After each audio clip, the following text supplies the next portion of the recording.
네, 대표 유형 3번 문제 보도록 하겠습니다. 자, 갑은 밤 10시경에 밤 10시래요. 밤 10시가 나왔다라고 하는 거는 우리 지문에 밤 10시 이런 거 나오면은요. 이건 다 뭘 생각하는 거냐면 야간과 관련되어 있어요. 야간. 그래서 야간. 자, 갑은 10시경에 절취의 목적으로 절취하려고 피해자 A가 집에 없는 틈을 타서 드라이버로 A의 집 현관문을 부수고, 자, 부수고니까 뭐가 되겠습니까? 송괴죠. 자, 야간이 걸려 있고 그 다음에 뭐가 있습니까? 송괴가 있네요. 야간도 있고 송괴도 있고 이렇게 하고 들어가 가지고 귀금속을 가지고 나왔다. 아, 이게 절도도 되네요. 그러면 야간 송괴 후 절도 이렇게 가겠죠. 야간 송괴 후 절도. 자, 이때 옳은 것 어떻게 될 거냐? 이 죄를 보겠습니다. 자, 1번 갑에게는 형법 331조 1항의 특수절도가 성립한다.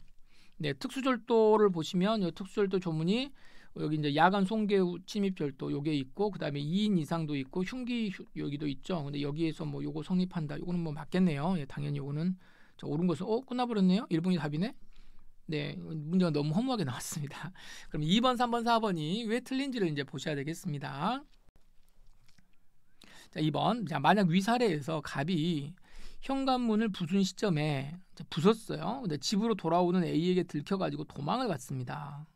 그럼 절도는 안 했고 집도 못 들어갔죠. 자, 그랬기 때문에 절도 범행은 처벌할 수가 없는 거냐 이제 이렇게 물어보는 건데, 자, 이거는 야간 이게 죄 자체가 죄명이 뭐예요? 예, 죄명 자체가 야간 송괴 후 침입 절도입니다. 그래서 이거는 무슨 행위가 결합 이게 뭐 여기 뭐 이렇게 같이 이게 연결되는 게 아니고 아예 죄명 자체가 야간 송괴 후 침입 절도예요. 그러면 이게 이 죄의 실행의 착수 시기가 언제냐 이걸 봐야 되는 건데, 착수 시기는 절도의 의사를 가지고 들어갔기 때문에 절도의 목적을 가지고 들어간 상태에서 이거를 이제 두들겨 깼다는 거 아니에요. 그래서 이렇게 되면은 송괴 시기에 이 죄의 뭐가 되는 거예요? 착수가 되는 거예요. 착수. 그러면은 이 죄가 뭐예요?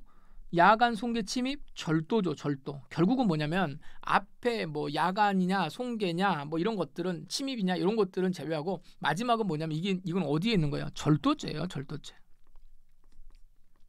이거 송괴하는 순간에 뭐가 돼버렸다? 절도죄의 실행에 착수가 있다고 보는 그 죄의 유형입니다.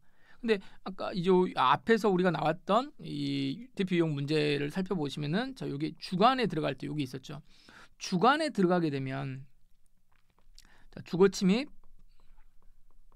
더하기 또 뭐가 있다고 그랬어요? 주거 침입 말고 절도.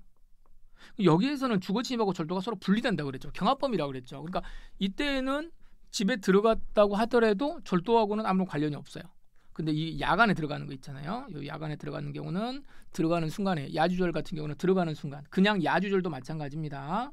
야주절은 이제 송괴하지 않고 그냥 야간에 들어가는 거를 말하는 거잖아요. 야간 주거 침입 절도. 자, 이때는 야간에 들어가는 순간 뭐가 되는 거예요? 이거 절도죄의 실행에 착수가 되는 거고, 여긴 송괴, 야간 송괴 침입 절도, 여기는 송괴할 때 그냥 들어가는 거예요. 따라서 이 경우에는 절도 범행을 처벌할 수 있다 이렇게 보셔야 됩니다. 틀렸습니다. 자, 3번. 만약 을이 갑에게 절도를 교사하고 범행 후 훔친 귀금속을 맡아달라고 부탁하자 을이 이를 수락하고 이제 보관을 하는 거죠. 보관하고 있다가 임의로 처분을 했다라고 한다면 절도 교사죄와 작물 보관죄와 횡령죄가 성립한다 이렇게 되어 있는데, 자, 이 부분은 조금 이렇게 우리가 정리를 좀 해서 한번 좀 봐야 될 것 같습니다. 자, 여기를 한번 볼게요. 자, 이제 절도 교사를 한 사람이 절도 교사를 합니다. 절도 교사를 했던 사람이 그럼 여기가 절도 범위 있겠죠. 절도 범위 있고 요게 이제 누가 되는 거냐면 작물 범위 있죠. 아, 작물 범위 아니고 이제 절도 범위겠죠. 절도 범위. 이게 본범위라고 이야기를 하겠습니다. 네, 작물 범위 아니고 요거 이제 절도 범위죠. 절도범. 네. 자, 절도 범위입니다.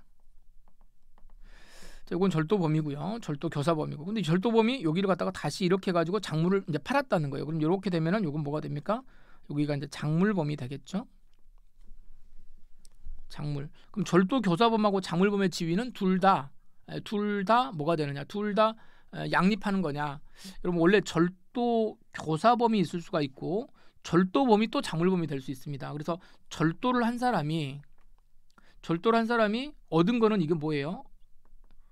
품목은 작물인데 이걸 갖다가 뭐 넘기게 되면은 또 뭐가 되겠습니까? 작물범이 되는 거죠. 근데 어차피 절도범은 그 이후에 절도를 해가지고 얻은 그 재물은 어떻게 쓰든지 관계가 없기 때문에 절도범의 범범 있죠. 범범이라고 하는 이제 범범이라고 하긴 그렇고 정범이죠. 절도범의 정범은 요 작물범과는 서로 양립하지 않습니다. 절도범이 돼버리면 작물범은 되지 않아요. 자, 이렇지만 어떤 경우냐면 여기는 이제 정범이 아니고 무슨 범이에요? 교사범이죠. 저는 교사를 했거나 절도 교사가 아니고 절도 뭐 또 정범이 될 수도 있죠. 예, 절도해라 이렇게 시켰는데 절도를 해가지고 가지고 오니까 이거를 내가 샀다.